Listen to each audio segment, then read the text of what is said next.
The Miami Hurricanes are an undisciplined football team. It's very, very simple. The Miami Hurricanes are a completely undisciplined football team. And it was so glaring yesterday against SMU that when you look back and you actually take a look at how the game played out, the Canes committed 12 penalties for 96 yards. One of the penalties that the Canes committed was declined, and that was a holding penalty on Francis Malgoa in the fourth quarter. And if you look a little bit deeper into how undisciplined this team is, the lack of discipline is largely on one side of the football. And it largely resides in one area of the team, an area of the team that was supposed to be a very good spot for this football team, and instead has turned into actually an area of the team that has you have to have large concerns about, great concerns about, because the offensive line is a penalty waiting to happen. Let's talk about it. Welcome back, everyone, to another edition of Hurricanes Unfiltered, powered by Come On Now, the podcast. I'm your host, Rudy Rodriguez Showmont. Like the video, subscribe to the channel, and ring the bell. Leave a comment. Appreciate y'all support. We do go live tomorrow night, 9 p.m. Hurricanes Unfiltered Live, our weekly show, 9 p.m. Eastern Time. Please be sure to jump on and join us and check it out. We will obviously talk a little bit about the game this past weekend and looking forward to the game against Syracuse Saturday afternoon at the Hard Rock. Don't know how many people are going to show up to the game next week, considering Syracuse is not very good and the frustration that fans are, I'm sure, having over the lack of success by the Hurricanes this past weekend and the sloppy and undisciplined play and the complete lack of accountability by Mario Cristobal and the coaching staff. And what hurts so much after, again, this game is that Georgia Tech also lost. He got beat up by NC State. And, Haynes King went for over 500 yards of offense. They lost, but that dude went for over 500 yards of offense. But they did take an L to NC State, and Miami has to play NC State in 2 weeks. So that NC State game looks a little bit more of a challenge, looks a little more of a challenge than maybe one initially thought. That said, let's look at what happened here at this game. Canes obviously lose 26-20, as you know, in overtime to SMU.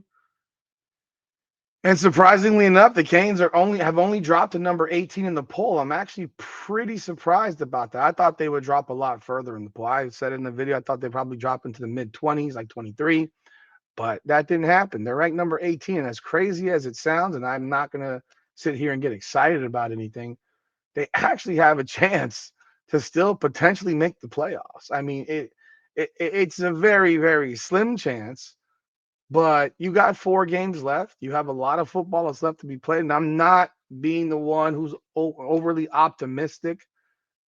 But when Georgia Tech loses to NC State, and all these teams have had this ability to lose, I mean, for Christ's sakes, Wake Forest beat SMU last week, 13-12.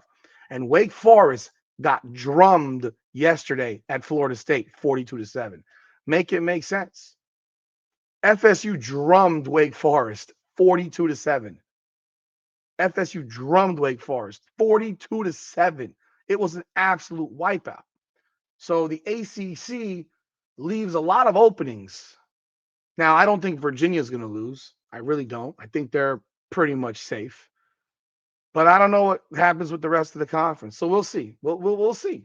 But the offensive line has been, for lack of better words, atrocious when it comes to discipline or lack thereof.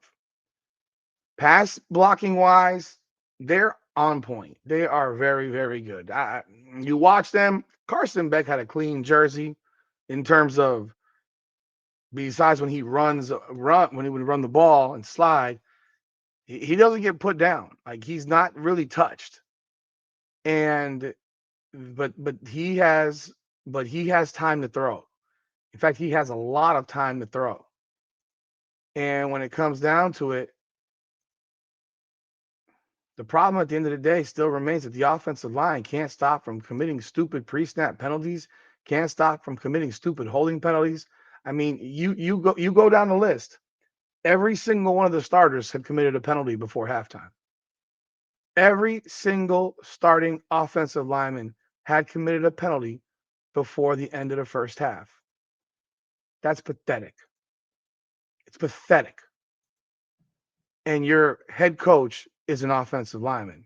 And your head coach talks about how you guys discuss these things on a week in and week out basis, and that you work on it, you constantly working on it, blase, blase. Why should anybody believe that? Why should anyone believe that? Let's go over this thing. Markel Bell, he committed 2 false starts. Brockenmeyer, illegal snap for I think the 4th or 5th time this season. I'm gonna tell you right now, I've watched football for a very long time. I don't remember seeing illegal snaps in football like we've seen with this guy. I'm serious. I can't remember seeing illegal snaps as we've seen with this guy this season. I think he's got 5, maybe 6. I think he had 3 in one game, if I recall correctly. The guy is just has been a complete disaster with these illegal snaps. Not to mention him getting blown off the ball at center. Francis Balboa had 2 holding penalties called. The second one was actually declined. It was at the end in the 4th quarter because of the PI that got pulled by the officials on Keelan Marion late in the game. But again, Magoa did exactly what he did earlier in the game. He took the defensive end and just threw him down, otherwise known as holding. And once again, more penalties.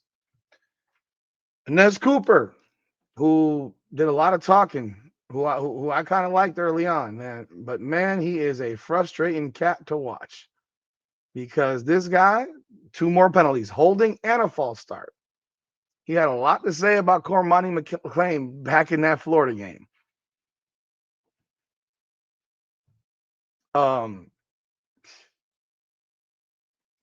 Where has this guy been? Where has he been? You got Samson Ukunlola, false start. You got Matthew McCoy, illegal man downfield. Now that illegal man downfield one, I really kind of sucked. That was the play where Carson Beck broke away and created time and all that jazz. And McCoy was still kind of engaged in a block. So that kind of frustrated a little bit. But called nonetheless. Miami Hurricanes offensive lineman had 9 penalties called on them. 9. 9. 1, 2, 3, 4, 5 pre-snap penalties. This team over the last 4 games, in 3 of the last 4 games, has committed at least 9 penalties since the Florida State game. And I am taking the liberty of going through things to take a look at, how many other penalties this wonderful offensive line has committed. So when you look at them going back to the Florida State game, they committed 2 pre-snap penalties against Florida State, actually 3. One of them was on a wide receiver, 2 on the offensive line, and had a holding call on Elijah Lofton, who's part of the offensive line basically as a tight end. The team is very, very, very, very, very undisciplined. And that comes from your head coach. You sit here and every week it's the same old thing. We're addressing it. We're working on it. We're drilling it in practice. So whatever other ridiculous excuse you can come up with, it's being done. And then you deal with this on a weekly basis. And you say, well, how exactly are you dealing with it if it seems to happen on a consistent basis? I don't know the thing is, Mario Cristobal is just a little bit older than I am, not by much. He's maybe like 5 years older, 5, 6 years older than me. But I got to tell you, back in my day, back in his day, when you fuck up so much, you know what happens? You get benched. You get benched. Who gets benched here? I mean, unless you're certain people, who gets benched? Unless you're certain people who play wide receiver, who gets benched for actions? Whether it's on the offensive line or the defensive line or whoever. I mean, the fact of the matter is, Mario Cristobal after the game yesterday was making excuses about the penalty on Marquise Lightfoot, the rough in the unnecessary roughness penalty on Lightfoot. Penalty that happened. It happened. I know. I have come to accept that Miami Hurricanes fans in general are victims. The victimhood is crazy. The blame game is crazy. It's nonstop crazy victim shit all the time.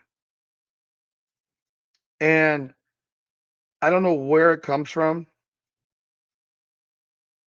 but obviously we can go back to the Ohio State game in 2003 and look at the way the game ended. And people, I mean, I hold on to that one because that one hurt my soul. But this mentality that the referees are always out to get the Miami Hurricanes, like goodness gracious. If that's how you live your life, man, then by all means, live your life that way. Live your life believing that everybody's always out to get you. And that every time calls are missed, it's missed on the wrong side. I get it. We've seen Ruben Nevane get held. I've seen it. Calls get missed constantly. They do. They do. But end of the day, you have a team that is completely undisciplined and a coach who lacks personal accountability. He'd rather blame referees for not hearing him call timeout or blame referees for a PI penalty flag picked up or blame referees for, what was the other one? What was the other one?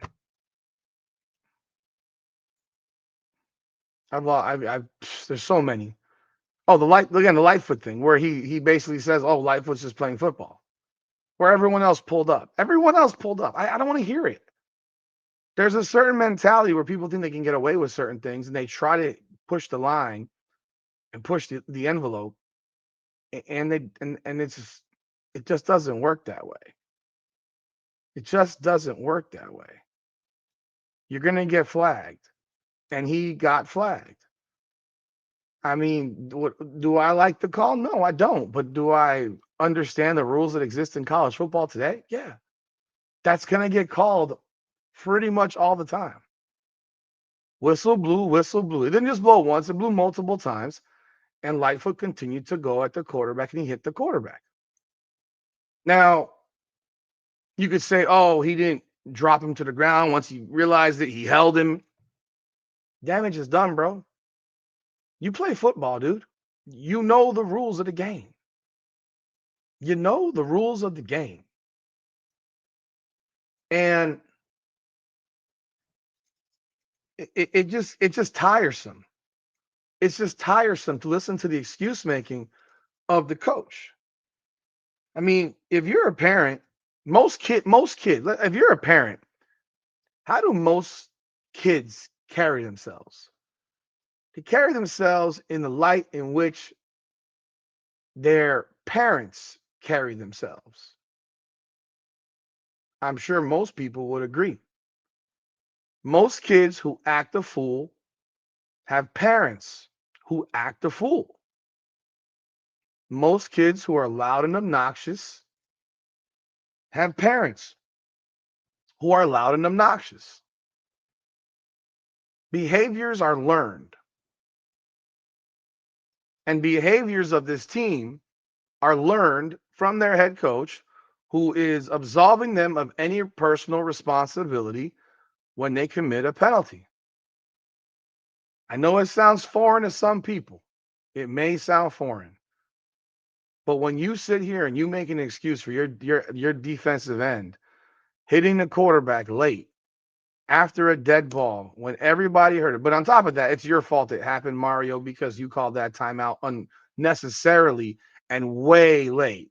And then you said, "Oh, I don't know why no one stopped him." I guess the referee is supposed to jump in front of the 6'3", 245-pound defensive end who's about to come hit the quarterback. Yeah, that sounds like a great idea, right? I mean, get out of here, dude. Get out of here. You can go back to the game against Florida State. They had 4 penalties on offense. Well, and one of them was motion on a receiver, but there was two pre-snap penalties on the offensive line and a hold on Elijah Lofton. And against Louisville, you had 1, 2, 3, 4, 5 penalties on the offensive line and/or Elijah Lofton. Lofton had a false start. Lola with a false start. There was a holding on the offensive line, a false start by Markel Bell, and a personal foul on Francis Magoa. This team, largely on the offensive line, is completely undisciplined. The defense does not commit penalties like this because the defense has an accountable coach in Corey Heatherman. Far more accountable. I doubt that Mario must see the defense all that much because these guys seem to be more accountable for their actions. Now, the defense in overtime, in my opinion, they quit. This was a defense that had held SMU to -2 yards rushing through regulation. And I don't know that anyone's ever seen a team that held someone to -2 yards rushing in regulation have a chance to lose the game. And then in overtime, SMU runs the ball 6 times and scores a touchdown. I do think they quit. I think they've had enough. And that's when you know you're losing your team. I think the defensive players have had enough of the fact that they feel like they have to carry this team. It gets really, really frustrating for a defense to have to carry an offense because the offense is either completely inept, poorly coached, and or undisciplined. And it's all of those things. It's all of those things right now. There's issues everywhere. You have running backs that don't see holes very well. You have play calling that isn't designed to actually attack the opponent's weaknesses. You have a quarterback right now on Carson Beck, no matter how much I actually like him as a quarterback, who is now is in his own head at this point because he knows that his coach does not trust him. And you have a head coach and an offensive coordinator that are completely at odds about play calling, where they're arguing on the sideline. From what I heard, what I was told, don't know how true it is, they were arguing about a play in which Marty Brown missed a hole. Again, you have running backs that don't have good vision on the field. I mean, for as much as I like Mark Fletcher Jr., Mark Fletcher Jr. is a bulldog running back. He doesn't hit holes like that. He doesn't have that type of vision on the field. Marty Brown was playing a Division I AA football last year. Jordan Lyle was hurt earlier on this season, and then you run him in between tackles constantly. You don't put players into space. You just run screen passes. I watched the game again yesterday, and in the first half, I mean, half of the passes that were thrown were for less than 5 yards in the air. In the air, less than 5 yards, half of them. The swing pass need and craze by this team is crazy. It's insane. So you have a team that's undisciplined, knows that their coach doesn't trust them, and an offensive line that commits more penalties than anybody there is. And they're doing it every single game. And all you're hearing from Mario Cristobal is we're working on it, and he never says it's my fault. He's never saying it's my fault. When does this guy ever say it's my fault? I would, the day he does that, I would be absolutely floored. When does the guy ever say it's my fault? I mean, at what point? At what point? Miami right now is, I'm looking, is 128th in penalties. They're tied for 128th in penalties per game, tied with James Madison. There are only 5 teams worse than the Miami Hurricanes in penalties per game: Texas, Arizona State, UCLA, Wake Forest, and Georgia State. They're the 6th most penalized team in the country. And a lot of those penalties have nothing to do with referees' opinions. They have nothing to do with referees' judgment. They have nothing to do with how a referee may feel about the program. It has to do with concentration and attention to detail and discipline and focus. Because of these penalties, 3, 6, 7, 8, 9, 10, 11, 12, 13 of these penalties in 3 of the last 4 games are due to those factors: pre-snap, sloppy focus, a lack of focus crap. I didn't look at the first 4 games, but because the last 3 have been just an abomination. Maybe I should look at the first 4 games and take a look back there as well. But they're the 6th most penalized team in the country. And this guy will jump on a podium and say, we work on this. Bench somebody. Bench somebody or bodies. If they keep doing it, you sit them on the fucking bench. That's how it went back in the day. If you keep screwing up, you get benched. And someone else will take your job. I don't care how they look in practice. I care how they look on the field. I care that you leave them out there to make mistake after mistake after mistake. Unless your name is JoJo Trainer, you don't get benched. Unless your name is JoJo Trader, you don't get benched by this guy for a mistake. And he will tell you that they're working on it, but yet he'll never take action on it. And he'll blame the referees for it. This offensive line might be very, very good on pass blocking. Run blocking, they're mid. Focus and concentration and discipline, they're terrible. And it starts with him. Y'all leave y'all thoughts in the comments. Hit that like button and subscribe to the channel. Let me know what you think. I appreciate y'all. On to the next one, man. See y'all tomorrow. Hurricanes Unfiltered live, 9 p.m. Eastern Standard Time. I appreciate y'all. This is Hurricanes Unfiltered. Powered by Come On Now, the podcast. Come on now.